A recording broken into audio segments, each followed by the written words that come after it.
आज चाहिँ हामीले सरको घरमा सोलर जोडाएको थियौँ। सर हजुरलाई कस्तो लागेको छ हामीले हजुरको घरमा जोडाएको सोलर? अब मैले प्रयोग गरिसकेको छैन, भर्खर आज मात्रै जडाउनु भएको हो।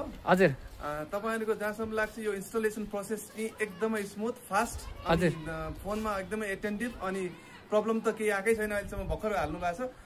प्रब्लम सल्भिङ कतिको छ भविष्यमा हेर्नै छ। अहिलेसम्मको जति पनि सर्भिस भयो त्यो चाहिँ एकदम द्रुत गतिमा बिना अवरोध इन्स्टल गरेर अब प्रयोग गर्नको लागि रेडी छ। प्रयोग गरिसकेपछि यो फिडब्याक म फाल्टै दिन्छु फेरि। ए हजुर हजुरले चाहिँ घरमा के सामान जोड्नु भयो हामीबाट भन्नुहोस् त? हजुरबाट मैले पहिला water filter, main water filter vessel, त्यो ठ्याक्कै नाम याद भएन, भेसल त्यसबाट सुरु गरेँ। त्यस पछाडि सोलर भयो, अनि अर्को सोलर, अनि त्यस पछाडि आरो केन्ट आरो पनि जोड्नु भयो होइन? केन्ट आरो पनि जोडेँ, 3वटा। ए ल हजुर एकदम सन्तुष्ट हुनुहुन्छ नि हाम्रो सर्भिसबाट? अहिलेसम्मलाई सन्तुष्ट छु। अब म यो प्रयोग गरेर पनि सन्तुष्ट भयो भने म यसलाई एकदम अगाडि फैलाउने छु। यहाँ जति पनि घरहरू बन्छ सबैमा हजुरकै प्रडक्ट इन्स्टल हुन्छ। हस् हस् हस् धन्यवाद सर। हस् हस्।